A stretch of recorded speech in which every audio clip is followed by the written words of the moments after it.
En ese proyecto de formación ofrecemos un curso de 2 meses de duración que dirige el profesor Gustavo Schuchmann y que se llama Diálogos sobre el ser docente, una experiencia filosófica. En el marco de un nuevo inicio, de una nueva corte, nos pareció interesante y sugerente convocarlos a esta actividad para presentarles la temática que abordamos en el curso, de alguna manera aproximarnos a la temática del curso, para que tengan oportunidad de conocerlo a Gustavo, que es quien ha diseñado y quien desarrolla el curso virtual, poder saldar las dudas que haya y básicamente convocarlos a participar. Esa es nuestra intención. Ya sea en esta próxima corte o en la siguiente, pero bueno, convocarlos, encontrarnos, y porque en ese encuentro se juega mucho del sentido de nuestra práctica profesional. Hechos estos comentarios, vamos a dar lugar a la actividad de hoy. La actividad de hoy está prevista una duración de aproximadamente 45 minutos, 1 hora de encuentro. La idea es que podamos escuchar la exposición, la presentación, la puesta que preparó Gustavo para todos nosotros hoy. Yo voy a estar siguiendo los comentarios de ustedes en el chat, porque es muy difícil para el profesor poder estar exponiendo sus ideas e ir leyendo sus participaciones, y voy a tratar de recuperar esas intervenciones y que mi voz los represente de algún modo a través, digamos, trayendo acá a esta mesa sus comentarios, sus preguntas, sus participaciones. Les cuento que el profesor Gustavo Schuchmann es profesor y licenciado en filosofía por la Universidad de Buenos Aires, que ha participado y sigue participando en la elaboración de diseños curriculares, tanto en Argentina como en Perú, como en Ecuador, en los campos de la filosofía y también de la formación ética y ciudadana. Es autor de numerosas obras destinadas tanto a docentes como a estudiantes. Y ya está dando inicio a una tercera corte de este curso que, bueno, que está teniendo un alto impacto y que viene a dar cuenta de unas ganas grandes de detenernos a pensar sobre nuestro ser docente. La propuesta de Gustavo para hoy tiene también un título sugerente. Llamó a esta actividad Poner el cuerpo, el rol docente entre razones, emociones y sentimientos. Bueno, si les parece, entonces lo escuchamos un rato a Gustavo. Gracias. Acá viene la parte informal en la que me tengo que levantar porque no hay audio.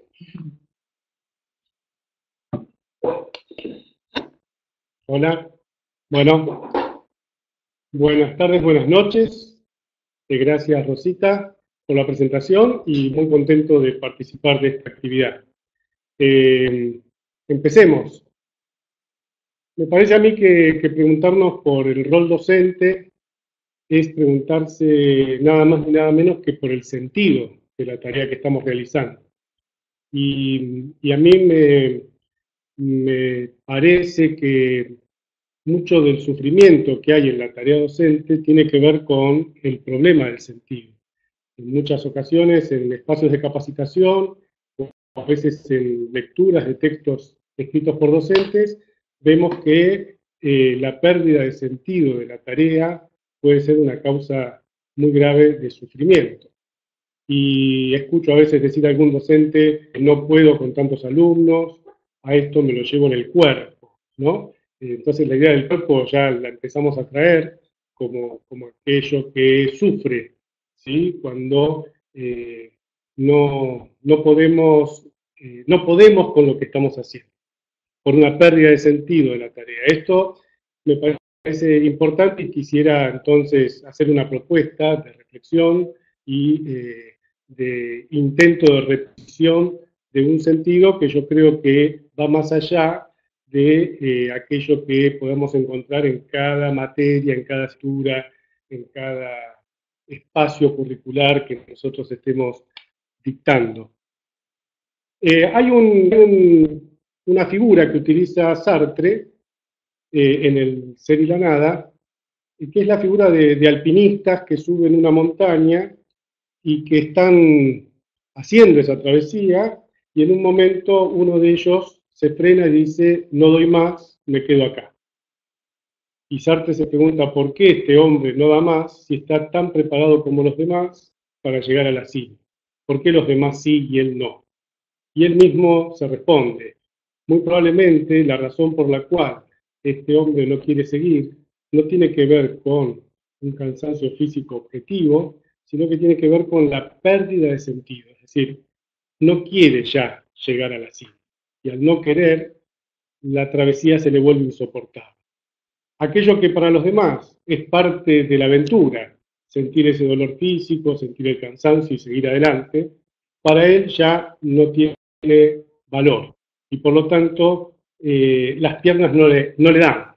¿Sí? Y a mí me parece que esa idea es muy interesante porque nos está diciendo que a veces la pérdida de sentido no tiene que ver con lo que hayamos hecho en el pasado o con las decisiones que hayamos tomado en el pasado, sino que en muchos casos tiene que ver con un cambio en nuestra posición subjetiva.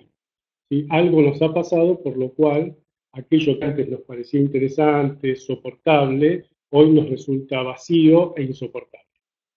Y por eso me interesa mucho en el curso y aquello que estamos haciendo acá con Rosita, discutir, reflexionar, dialogar sobre cuáles son las razones por las cuales hemos elegido ser docentes y cuáles son las razones por las cuales seguimos eligiendo ser docentes. Porque no es que estamos destinados a seguir siendo, sino que podemos dejar de ser, así como alguna vez nos fuimos.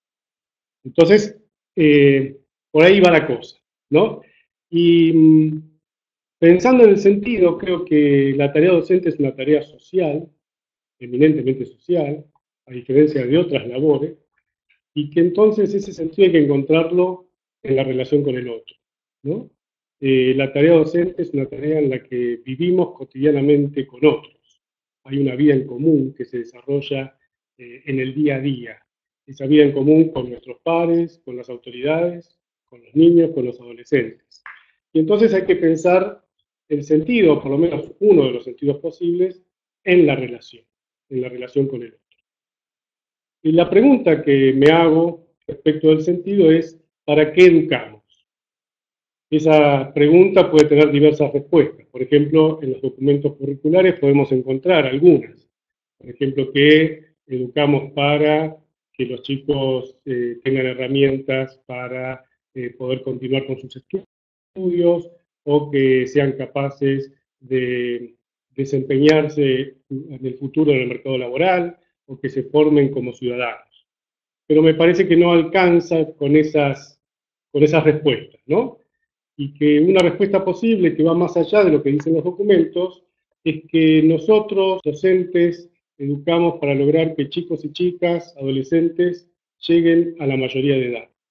Cuando digo mayoría de edad, no me refiero a la edad biológica o a la edad jurídica, no me refiero a los 18 o a los 21 años según lo que diga la ley, sino que me refiero a un término que utiliza Kant en un textito muy pequeño y muy lindo que se llama ¿Qué es la ilustración?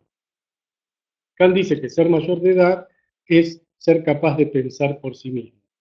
Entonces, creo yo que desde el comienzo de la escolaridad de los niños y las niñas, estamos intentando que las chicas puedan pensar por sí mismas, puedan llegar a la mayoría de edad. Si tomamos en cuenta el concepto este de Kant, podríamos decir que hay personas que tienen más de 20, más de 30, más de 40 y que sin embargo en muchas ocasiones no parecen ser mayores de edad.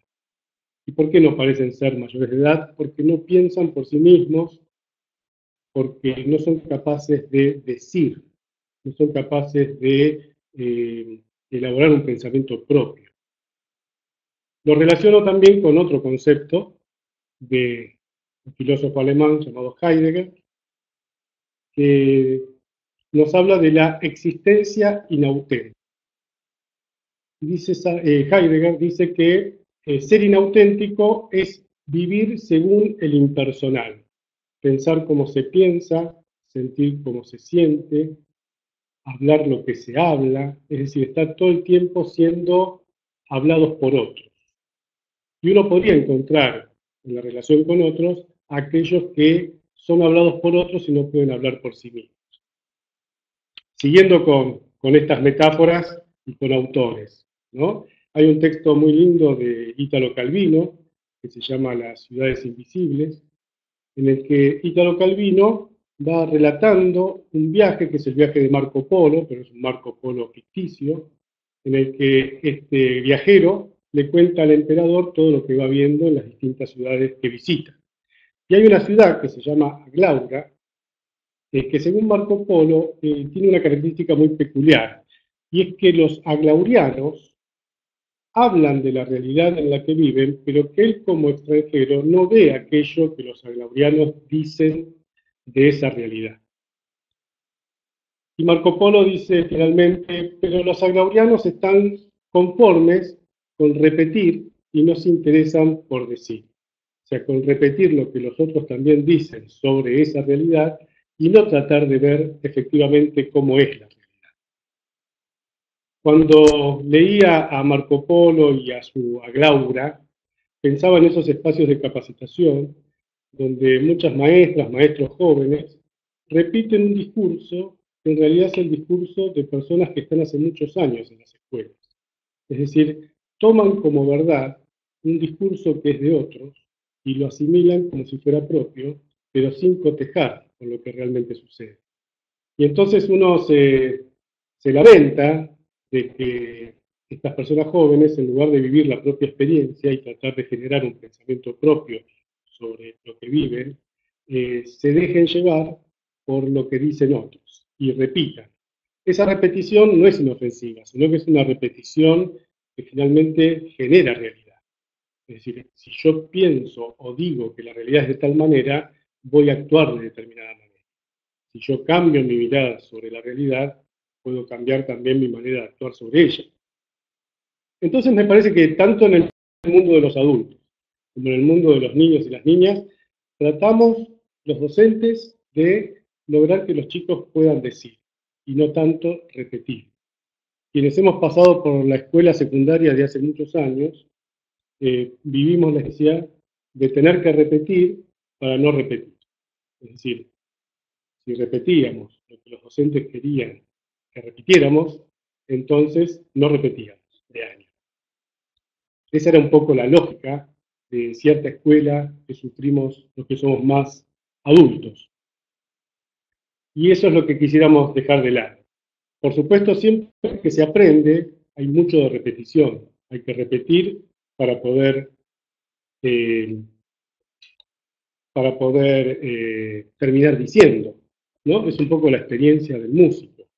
El músico tiene que repetir muchas veces acordes, notas, ejercitarse, pero sería un fracaso que solo se quedara en esa repetición y no pudiera producir algo, ya sea una interpretación propia de una melodía de otros, o ya sea una melodía propia.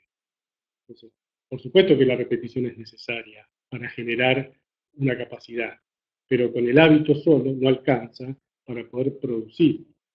Y entonces, cuando decimos que es necesario que los chicos sean mayores de edad, que tengan oportunidades para ser mayores de edad, estamos diciendo que tengan oportunidades para poder producir lo propio. Y yo lo llevaría, lo extendería no solo al mundo del pensamiento, por eso pusimos el título Poner el cuerpo, las razones, las emociones y los sentimientos, porque no se trata solo del pensar en el sentido de ejercer la palabra, sino que se trata también de poder sentir por sí mismo, de poder expresarse genuinamente. Y eso se puede dar en distintos espacios escolares y en distintas áreas curriculares. No tiene por qué tener que ver con lo social o con lo filosófico. Es decir, que haya momentos de repetición, si quieren ustedes de memorización también, a veces para poder capturar un saber, pero que haya también la posibilidad de la expresión, que pueda haber la posibilidad de la producción.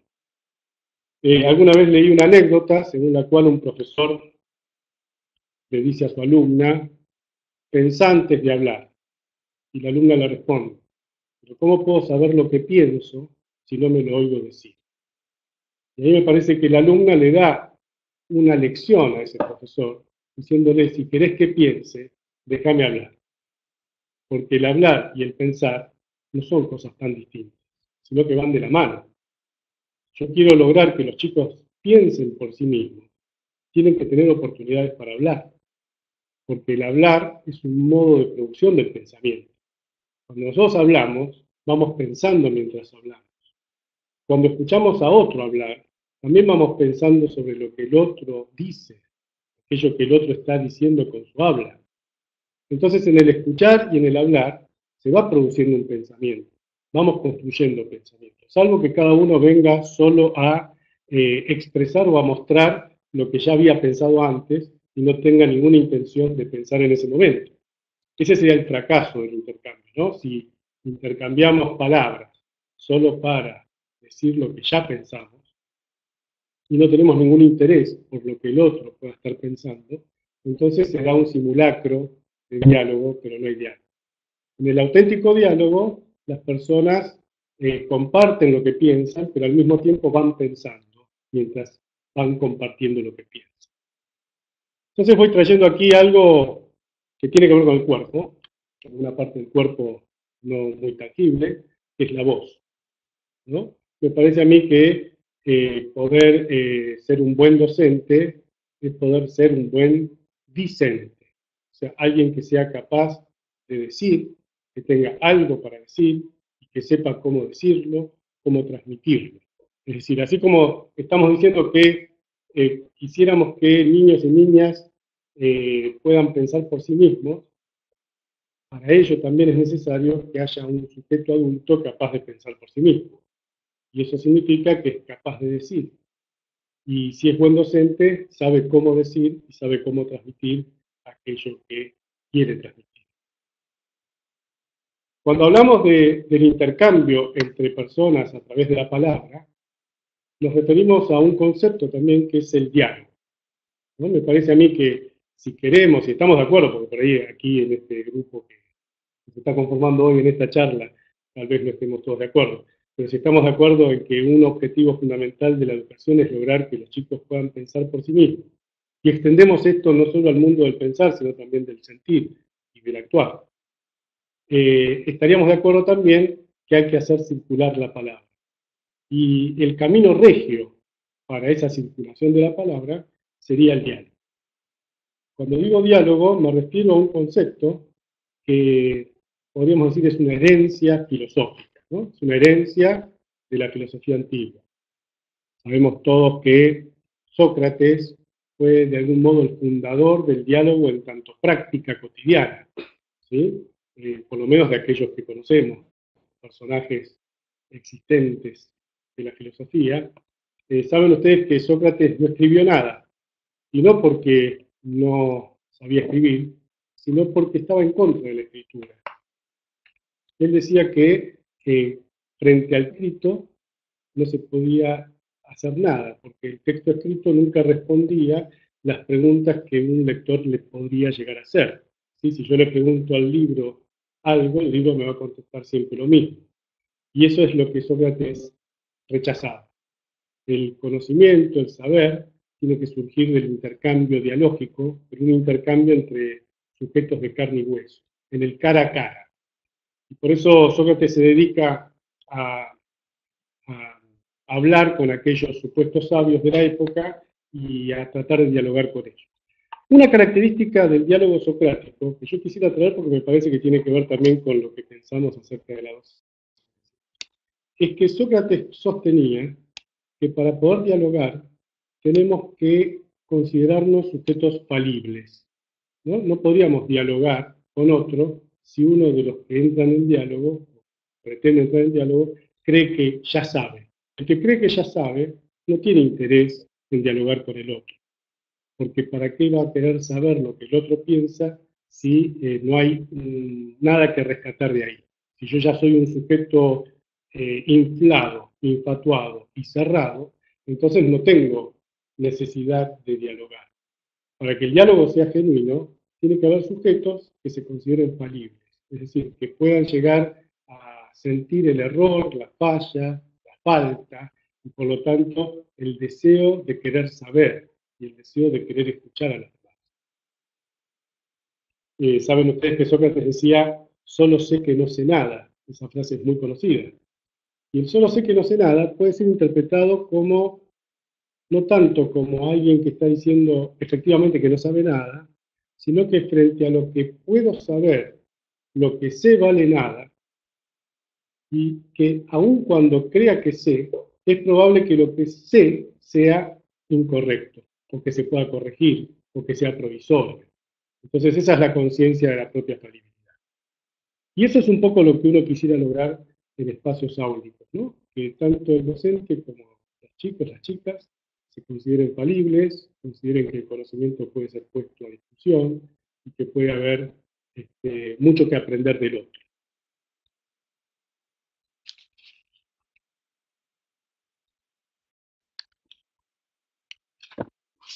Hay una película que quisiera recomendar, es una película muy, muy vieja ya, de los años 50, hollywoodense, que se titula 12 hombres en pugna. Seguramente muchos de ustedes deben conocerla. En esa película, un jurado de 12 hombres tiene que decidir si un chico que ha sido acusado de ser el asesino de su propio padre es o no culpable de aquello de lo que se le imputa, ¿no? Interesante esta película respecto de lo que estamos hablando sobre el diálogo, porque se supone que estos hombres no tienen nada que ver con ese chico, es decir, que son sujetos que podrían ser neutros, es decir, que podrían tomar decisiones y discutir sin ningún tipo de interferencia de los sentimientos o de las emociones. Y sin embargo, vemos en la película que hay muchísima tensión en la discusión sobre si ese chico es o no culpable. Esa tensión se debe al hecho de que no podemos ser sujetos desencarnados, neutros, sino que las personas tenemos nuestra biografía, tenemos nuestra ideología, tenemos nuestra moral, ciertos valores que nos han sido internalizados, y por lo tanto vemos la realidad desde ahí y no la podemos ver absolutamente desde una neutralidad límpida. En ese sentido, el diálogo no es un intercambio solo de razones, sino que es también un intercambio de emociones y sentimientos. Hay un personaje de la película que de algún modo ocupa la función socrática, ¿no? Ese personaje quiere discutir, quiere hablar, y por eso no acepta cierta unanimidad que hay del grupo de que el chico es culpable. Lo que dice, bueno, tengo mis dudas, o al menos quisiera saber por qué ustedes piensan que es culpable.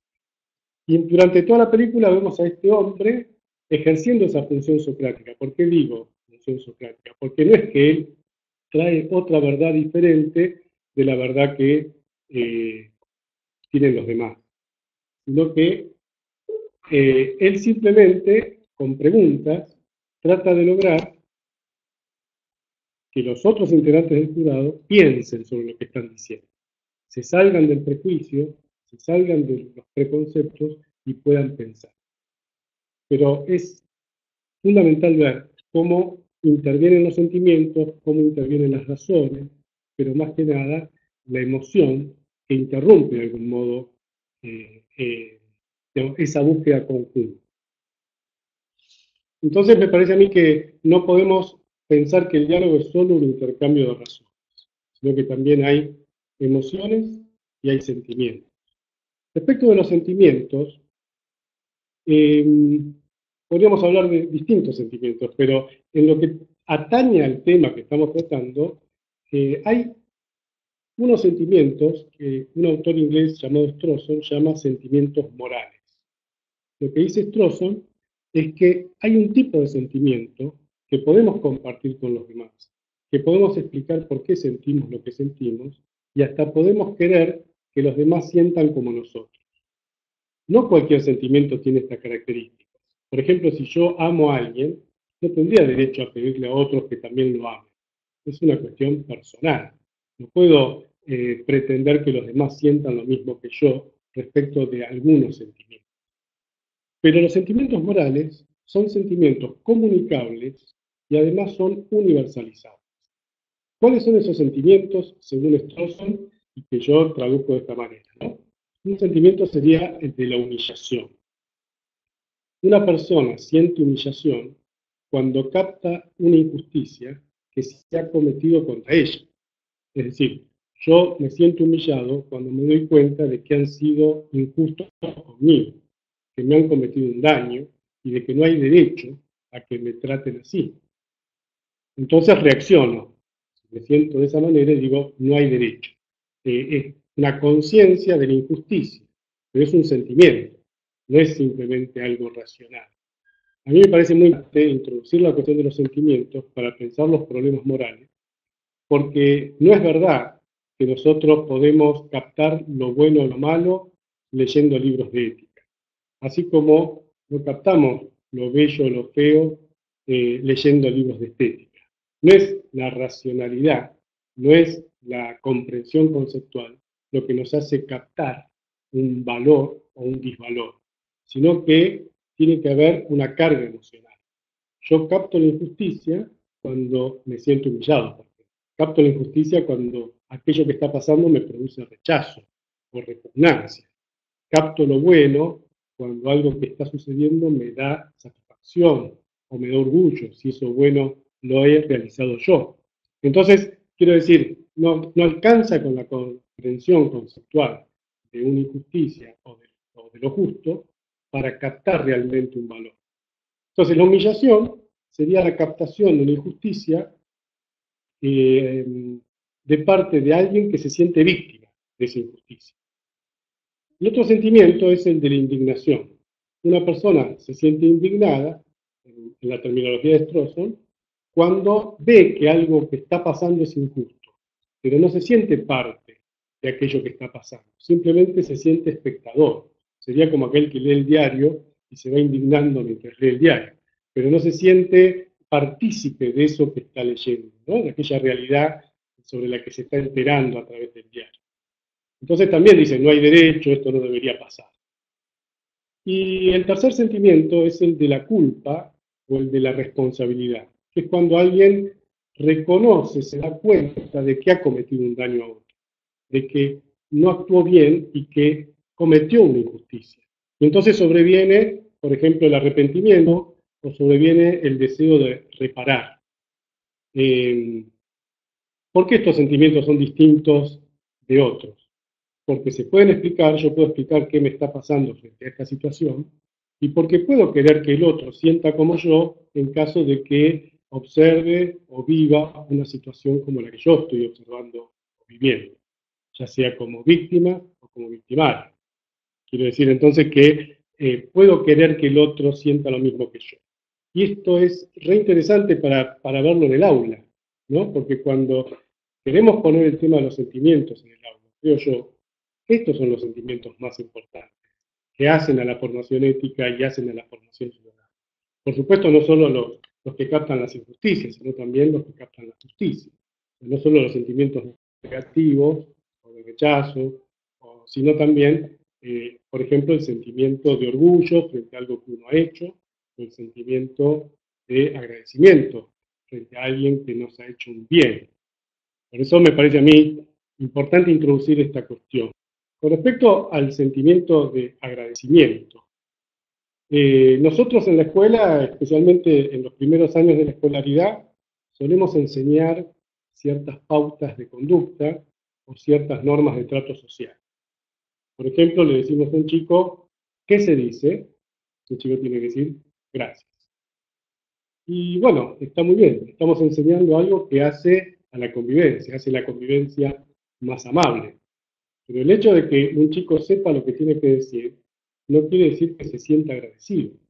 No quiere decir que hayamos llegado a lograr que un chico capte ese sentimiento de gratitud. Porque el sentimiento de gratitud es un sentimiento complejo. Digamos, no es solamente el decir gracias, sino que es el darse cuenta de que el otro tiene mucho que ver con aquello que me pasa. En este sentido, en lo positivo, ¿no? Ser agradecido, en términos generales, quiere decir que yo me doy cuenta de que no soy causa de mí, sino que los otros son mi causa. Es decir, que mucho de lo que yo soy tiene que ver con lo que los otros me han dado. Por ejemplo, el lenguaje. Por ejemplo, aquellas herramientas con las que me manejo y que he podido lograr gracias a que hay docentes que me han enseñado, o padres, o hermanos, no importa quiénes fuesen. Entonces, ser agradecido es poder darse cuenta de que uno es causa, mejor dicho, uno es efecto de otros. El egoísta, el ser cerrado, el ser desagradecido, es alguien que cree que es causa de sí mismo, que cree que no le debe nada a nadie. Esa es la idea, ¿no? Porque la gratitud genera otro valor, que es el de la generosidad. Las personas agradecidas son generosas, porque se dan cuenta de que tienen de algún modo que devolver aquello que le han dado. Entonces digo, acá hay mucho para pensar y trabajar sobre el mundo de los sentimientos, que es un mundo complejo, pero que me parece a mí que influye mucho en lo que llamamos hoy formación ética y ciudadana. Uno de los sentimientos de los que estoy hablando es el de la culpa o responsabilidad. Que digo responsabilidad siempre al lado de culpa porque trato de salir de un concepto que tiene mucha carga cultural, ¿no? La culpa. En realidad no se trata de sentirse culpable, se trata de sentirse responsable. Es decir, ¿qué tengo que ver yo con esto que está pasando? Si esto que está pasando tiene que ver con algo malo, con una injusticia, con algún sufrimiento de otros. No quiere decir que yo soy el responsable único, pero quiere decir tal vez que tengo algo que ver con esto que pasa. En los espacios de capacitación docente, muchas veces sucede que muchos docentes, o algunos, dicen que aquellas imposibilidades respecto de los aprendizajes de los chicos se refieren siempre a una causa exterior, es decir, los padres, es decir, el contexto, la situación de vulnerabilidad de esos niños. Sin negar la verdad de esas razones, es probable que algo tengan que ver también los docentes del hecho de que un chico no pueda aprender. Hay un video de Flaxo que se llama Entre líneas, en el que una directora de la provincia de Buenos Aires, que trabaja en un contexto muy vulnerable a la danza, en algún momento se pregunta qué fue lo que nosotros no hicimos para que estos chicos, se refiere a unos chicos adolescentes, salgan alfabetizados. Es decir, es verdad que son chicos pobres, que el contexto es muy desfavorecedor, y podríamos decir deplorable, pero también es verdad que pasaron por la escuela. Entonces, ¿por qué esos chicos que pasaron por la escuela no saben leer ni escribir? Ahí ya la causa no es solo del contexto y del exterior, de lo externo a la escuela, sino que también debe haber alguna pregunta sobre las propias responsabilidades. Cuando no queremos asumir nuestras responsabilidades, hay por lo menos 3 excusas que ponemos, que a veces no son excusas, a veces son verdaderas razones, ¿no? Una sería, yo no fui. Probablemente alguien que es acusado de algo no sea, por lo tanto no sería una excusa, sería la verdad. Pero estoy hablando de aquellas estrategias que usamos cuando somos responsables de algo para escapar a nuestra responsabilidad. Una es yo no fui, otra sería no tuve otra opción y finalmente otra sería yo no sabía. Yo me quisiera meter en del yo no sabía, ¿no? Yo, por ejemplo, si hago un chiste en un auditorio y alguien se ofende y se va enojado del lugar, yo podría decir, yo no sabía que mi chiste podía ofender a alguien. Pero alguien del lugar, del público, podría decirme, bueno, pero tendrías que haberlo sabido. Por eso, ¿qué me está diciendo? Me está diciendo que no siempre la ignorancia es una excusa para escapar a la responsabilidad. Muchas veces somos responsables de nuestra propia ignorancia. No saber lo que debo saber es también una responsabilidad. En este caso, por falta, por defecto, ¿no? Y no alcanza con decir yo no sabía para escapar a la responsabilidad. ¿Por qué me interesa este aspecto de la excusa?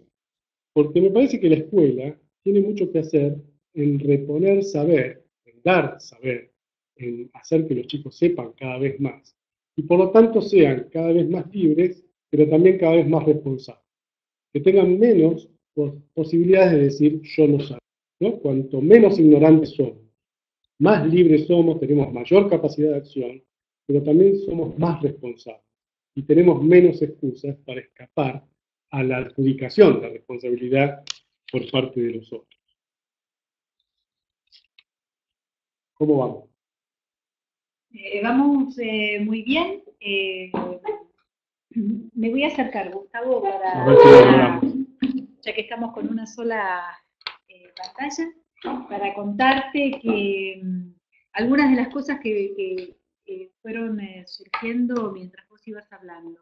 Tomo algunas. Por un lado, Nidia, que trae la idea de autonomía, con esta, cuando vos planteabas esta idea de alcanzar la mayoría de edad. Cintia, que dice que la filosofía es clave para el desarrollo del pensamiento, y se pregunta por qué solo en secundaria la enseñanza de la filosofía, y que ella cree que se puede enseñar desde el nivel inicial. No sé qué es lo que vos pensás. Me parece que te tenés que acercar un poquito más acá, sí. La gente te ve. No sé en relación con eso, ¿no? Pero que es una disciplina que puede ser abordada desde el nivel inicial, dice ella. Mira, por un lado hay experiencias que son muy positivas de filosofía con niños y niñas, es decir, que esto está comprobado, es decir, la tarea filosófica en el aula, incluso con chiquitos de 3 años, es una tarea muy fructífera.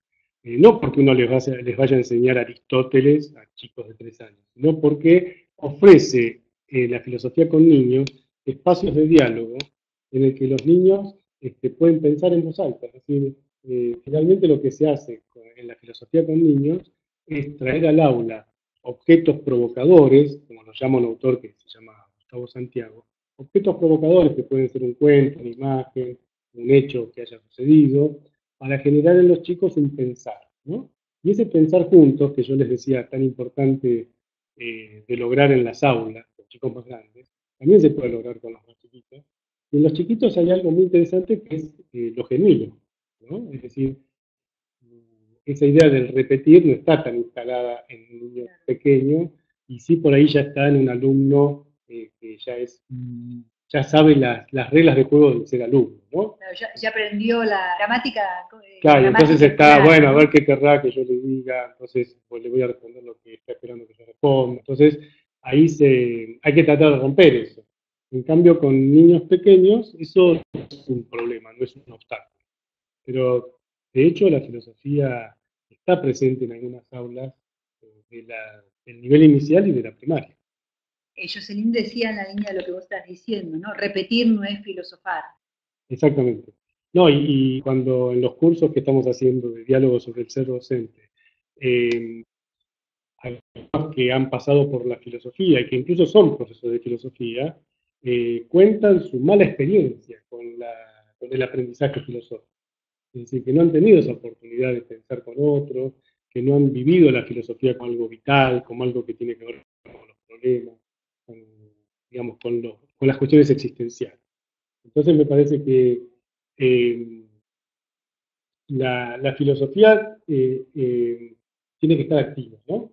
No tiene que ser, no tiene que haber un intento que los chicos repitan lo que han dicho los autores, los filósofos.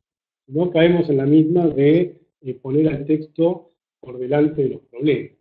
En realidad el texto tiene que venir a ayudarnos a pensar sobre problemas que ya nos hemos planteado. Lo que hay que lograr en el aula, ya sea con los chicos más pequeños o con adolescentes, es que se pueda problematizar, que los alumnos, las alumnas se hagan preguntas. Y entonces ahí la filosofía viene a contribuir a ese pensar. Bueno, ¿qué tipos de respuestas podemos encontrar en un autor, en un filósofo, en un texto? Pero el texto está al servicio de aquello que ya estábamos pensando. Porque si no, lo que sucede con el aprendizaje de la filosofía, y estoy hablando más que nada del nivel secundario, porque tal vez en la universidad sea de otra índole la cuestión, es que muchas veces los chicos no saben de qué se trata, ¿no? No entienden a qué viene todo aquello que les están ofreciendo, que puede ser muy valioso, pero si no hay pregunta, no hay una pregunta genuina, entonces no hay respuestas que interesen. Justamente Celia hablaba de la importancia de la pregunta Y, y decía que en este hacer circular la pregunta, el hacer circular la palabra tenía valor o era central la pregunta. Vos hablas de la pregunta genuina, ¿qué sería la pregunta genuina? sí, no la pregunta que viene ya formateada por los textos escolares o por el propio docente. Pero a veces puede haber en el propio docente una ansiedad por tratar ciertos temas o leer ciertos textos, entonces la pregunta ya viene dada. Si no, pregunta genuina es una pregunta que vaya surgiendo, ¿no? Que vaya surgiendo a través de una historia de un caso, de una película. Que esas preguntas que van surgiendo después se encuentren en teorías o en conceptos posibilidades de profundizar lo que pensamos. A mí me interesa mucho el tema de la pregunta porque estoy observando muchas clases en secundaria y veo cómo hay preguntas muy interesantes de niños y niñas y de adolescentes que son pasadas por alto. No porque los docentes no trabajen bien, sino porque en el espacio del aula a veces no se escuchan o en el apuro por dar cierto contenido curricular, se dejan de lado algunas preguntas que son bien interesantes. Entonces, me parece a mí que cuando decimos que hay que instalar el diálogo en la escuela y en el aula, no se trata de generar algo extraordinario, todo un dispositivo para dialogar. A veces simplemente se trata de estar atento a las preguntas que hacen los chicos en algunos momentos y a aceptar que hay preguntas que muchas veces vienen de algún lugar incorrecto o que podemos considerar ideológicamente impresentables y sin embargo son buenas. Que el docente, en lugar de enojarse con un chico que pregunta algo, sería interesante que pudiera escuchar que ahí hay algo provocador. Justamente, cuando hablamos de objetos provocadores, yo puedo llevar al aula un objeto provocador, que puede ser un cuento, una película, una historia de vida. Pero también puede ser que los chicos me estén provocando con buenas preguntas, aunque puedan parecer insolentes, aunque puedan parecer fuera de lugar. Yo tendría que estar atento a eso justamente para empezar a pensar con otros. Por ejemplo, un chico que pregunte, ¿y por qué no hay que discriminar? Bueno, por ahí me enojo, pero la verdad es que es una buena pregunta. Tengo que poder pensar con ellos por qué es mejor, como dice Isabelino en el curso, por qué es mejor una sociedad que no discrimine a una sociedad que no. Eso me parece a mí que jugar con la pregunta, no solamente provocarla, sino también dar lugar a las que se están dando, a las que están surgiendo. Claro, vos fíjate que Andrés dice eso, ¿no? Que justamente la pregunta de los alumnos no debe ser menospreciada, ¿no? Porque a veces es verdad que lleva a reflexiones impensadas, ¿no? Sí, sí, sí, que a Eh, veces en el apuro, que esto también tiene que ver mucho con cierta estructura que plantea la escuela y que plantea la materia, ¿no? A veces por el apuro de cumplir con los mandatos que tienen que ver con el diseño curricular, es que perdemos de vista esos momentos claves, ¿no? Porque en definitiva, en formación ética, en formación ciudadana, queremos que suceda algo significativo en el aula, en esos 80 minutos que pasan. Para eso tenemos que estar atentos. Sabes que Mayra en un momento que vos estabas hablando decía que reconocer sus equivocaciones fue lo que le permitió en muchos casos escuchar a los adolescentes, ¿no? Escuchar a sus alumnos. Muy bueno, porque tiene que ver con esto de la falibilidad, ¿no? En definitiva, cuando decimos tenemos que poder reconocernos como falibles para entrar en diálogo con otros, es justamente abrirnos a otros, porque nosotros no tenemos la verdad. Y a veces se nos escapa el hecho de que no nos damos cuenta de que estamos tratando de lograr que los chicos piensen como nosotros. Y en realidad esa no es nuestra función, no es que yo tengo que tratar de que ellos piensen como yo, sino que tengo que tratar de que piensen. No importa lo que piense, sino que piense. Es decir, lo que yo no voy a dar es que digan cosas sin haber sido fundamentadas, cuando me doy cuenta de que es pura opinión, que es puro prejuicio. Entonces voy a tratar de que piensen sobre lo que están diciendo, pero no para que cambien.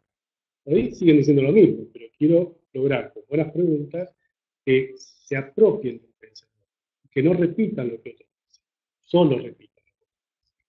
En un momento Mariana está diciendo que es bastante frustrante a veces darnos cuenta que hay cosas que no podemos, y pone un podemos con mayúscula.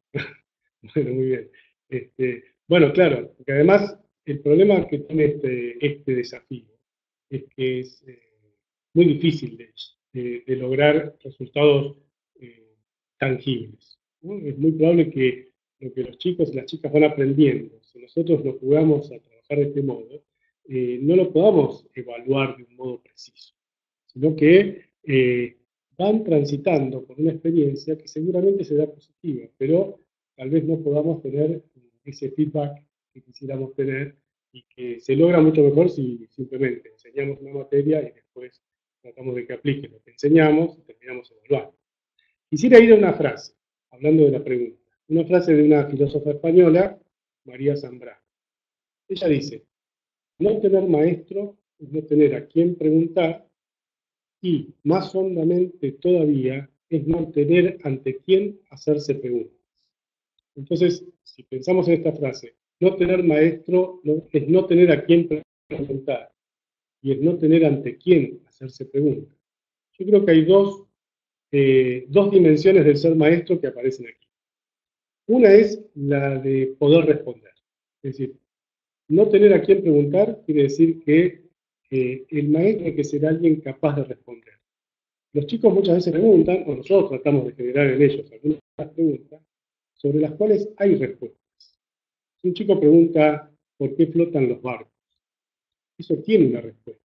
Tal vez yo no la sepa como docente, porque todavía no pasé por esos contenidos, y la tenga que buscar para poder dárselas. Tal vez se las pueda decir, tal vez genere alguna estrategia para que ellos vayan llegando a la respuesta, o sea, que ellos mismos vayan pudiendo construir la respuesta, pero la respuesta existe. Yo, como docente que soy, debo saberla, o debo poder ayudar a cuento. ¿Sí? En la segunda parte de la frase de Zambrano, cuando ella dice, no tener maestro es no tener ante quién hacerse preguntas, ya no es que el niño, la niña, el adolescente están esperando respuestas, sino que se preguntan ante alguien, se preguntan ante un adulto. En ese caso, la función docente no es la de responder, sino la de ser adulto disponible para que surja la pregunta, para que un niño y una niña se sientan confiados y entonces puedan preguntar ante un adulto. Pero si yo respondo, obturo ese proceso de pensamiento que se está dando en ese sujeto. Me refiero a las preguntas existenciales. Es probable que alguien que haya sufrido una muerte cercana eh, se haga preguntas sobre el sentido de la vida frente a un adulto. Entonces ahí la posición docente ya no es la de venir a responder, sino es la de poder acompañar, la de poder ayudar a pensar, incluso desde el silencio. Pero el silencio no quiere decir que es la misma posición que el otro, sino que como adulto sostengo, amparo, contengo, aun cuando no pueda dar respuesta. Traigo un comentario de Rosana para que no se pierda, y Rosana cuenta que cuando ella era estudiante y era más pequeña, tenía una mamá que en lugar de preguntarle qué aprendiste hoy, le preguntaba, ¿hiciste una buena pregunta hoy? Ah, qué bueno. Una madre filósofa. Y bueno, ella de alguna manera tal vez por eso se convirtió en científica. Ah, mirá.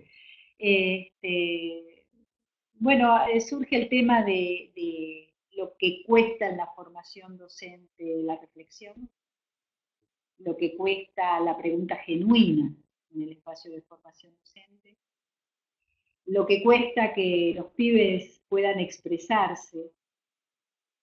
Ahí me quedé pensando en ese momento en que vos hablabas de la circulación, hacer circular la palabra, ¿no? Como habías dicho, si no me lo escucho decir, ¿cómo hago para pensarlo? Algo así. Ya, ¿cómo puedo saber lo que pienso si no me lo oigo decir? Es decir, hay una necesidad de poder escucharse, porque finalmente pensar es hablar, ya sea hablarse a uno mismo en voz baja, o ya sea hablar en voz alta. ¿No? Por supuesto, el pensamiento es más complejo que eso, pero incluye las palabras. Entonces, si yo no dejo hablar, si yo quiero que digan lo que yo quiero que digan, estoy buscando que repitan, no estoy dejando que surja un pensamiento, ¿no? Y hay otro aspecto que tiene que ver más con la dimensión ética de la función docente, ya hablamos de los sentimientos morales, que es la de poder escuchar. Entonces, a veces el poder escuchar no es solamente a una pregunta, a la pregunta de un niño o una niña, ya sea es pregunta que busca respuesta o aquella pregunta que se hace ante un adulto, sino que a veces saber escuchar, saber entender qué le está pasando a alguien, ¿no? Yo siempre en el curso trabajamos con un relato de una directora que se ocupa de los niños, que en principio parece ser un caso problema, que no entra al aula, se escapa, se va por la ventana, ¿no? Y que ella se dedica a darle espacios para que el chico pueda hablar. Entonces me parece a mí que en ese caso la escucha no es solamente la escucha de palabras, sino que es saber escuchar, es también saber percibir lo que a alguien le está pasando, ¿no? Es poder darse cuenta de que en esa carita de un niño puede haber angustia, puede haber tristeza, puede haber pregunta, ¿sí? Aunque no sea expresada con palabras. Entonces, creo que se da en muchos ejemplos, se ve esto, por ejemplo, en la película Los Coristas, ¿no? En la película Los Coristas, cuando el maestro entra al pabellón y están los chicos cantando una canción que se burla de él va pasando y los chicos se van asustando y se van callando cuando lo ven, y queda uno solo al final cantando porque no lo ha visto, y cuando lo ve se asusta y él le dice, quiero que sigas cantando. Y en realidad, lo que él quiere, como maestro, como buen maestro que es, no es estar pensando en las palabras que los chicos dicen, no es estar pensando en la burla, sino estar buscando, con una escucha muy atenta, qué es aquello que los chicos pueden hacer y a partir de lo cual yo pueda generar un proyecto significativo para ellos. En este caso es el canto. Lo que él escucha es que los chicos cantan. Todos cantan y algunos cantan bastante bien. Entonces, a partir de ahí, genera un proyecto. Eso quiere decir que él está escuchando lo que hay que escuchar, ¿no? Y comparándolo con otro ejemplo, sería un contraejemplo, la película Niños del Cielo, donde un chico pierde las zapatillas de su hermana, es una película iraní, muy hermosa, de los años 90, pierde las zapatillas de su hermana, no quieren contarlo a los padres porque los padres son pobres y no quieren molestarlos. Ellos se arman todo un dispositivo para ir pasándose las zapatillas, para que pueda uno ir a la escuela, después volver, al otro a la escuela. ¿Pero qué quiero decir? El niño está todo el tiempo con carita angustiada y nadie lo ve.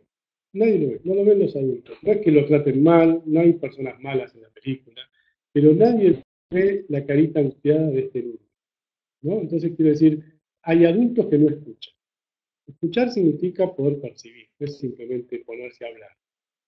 Y cuando hablamos del derecho de los niños a ser escuchados, no es simplemente generar espacios para que puedan hablar, para que puedan expresarse, sino que el derecho del niño a ser escuchado genera una opción en el adulto, que es la obligación de hacer algo con aquello que se escucha. No es simplemente que me digan lo que les pasa, sino que a partir de que escucho lo que les pasa, me comprometo a hacer algo con aquello, ¿no? Desde el lugar docente, no estamos hablando de lugares extraordinarios, sino, bueno, ¿qué puedo hacer yo desde mi lugar para responder a esto que estoy escuchando? Vale la aclaración, gracias Gustavo, vale la aclaración de que leí mal la pregunta de Rosana y está aclarando que se refería a Gabriel, que tenía una de física, no a su madre. Bueno. Perdón Rosana, pero bueno, vale tu aclaración. Bueno, vamos a cumplir con el tiempo programado para la actividad, por lo tanto vamos a agradecerle a Gustavo. Gustavo nos habló de un sentimiento que es la gratitud. Así que ahora que sabemos mejor de qué se trata, creo que nos compete agradecerle por compartir con nosotros sus conocimientos y sus reflexiones y su manera de ver y pensar este tema. Coincido con Laura que es de mucha generosidad.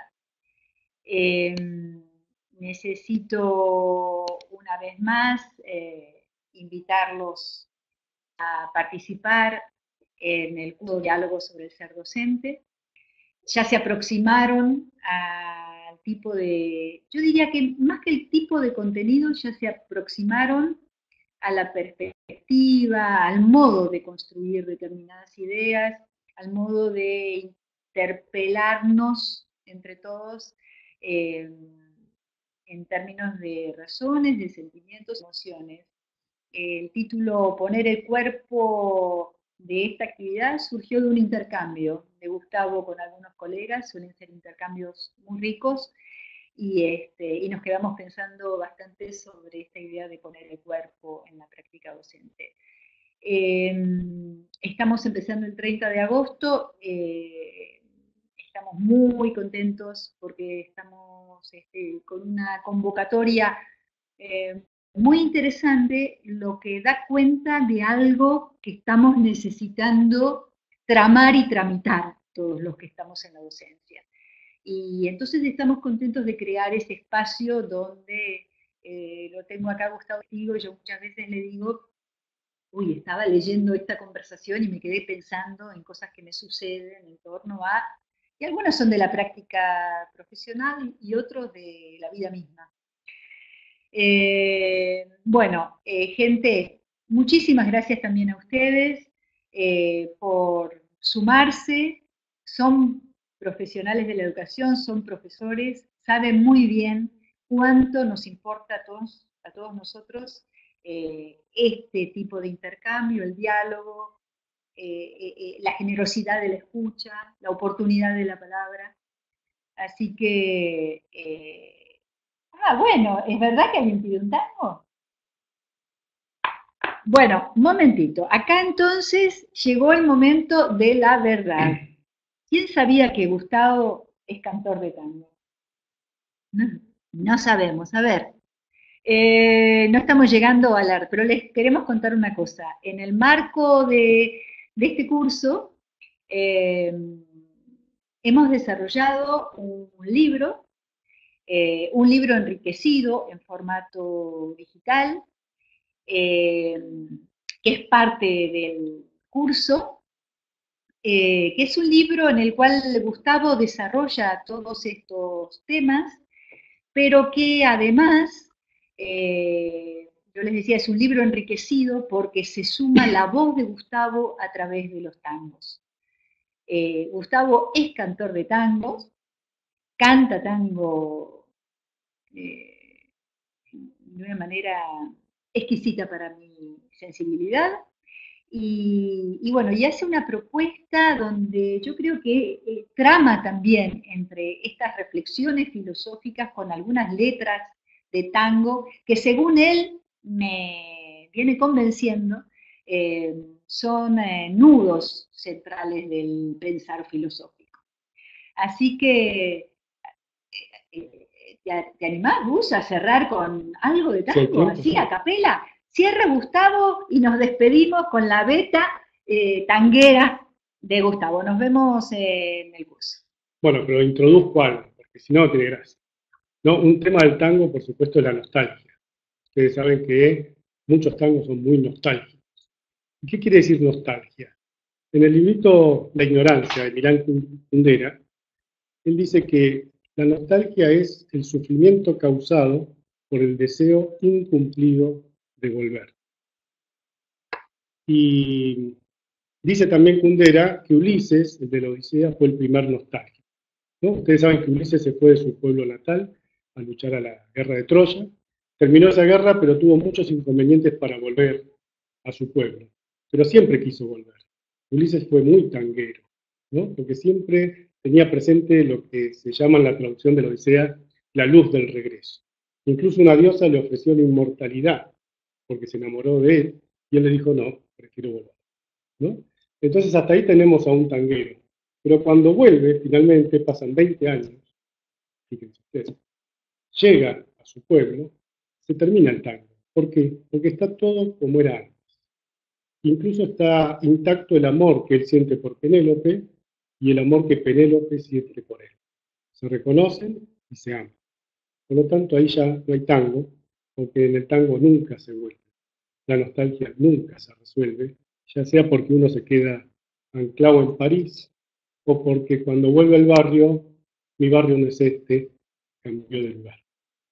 Entonces sería impensable que Ulises le cantara a Penélope. Y ahora que estoy frente a ti, parecemos, ya ves, dos extraños. Lección que por fin aprendí, cómo cambian las cosas los años.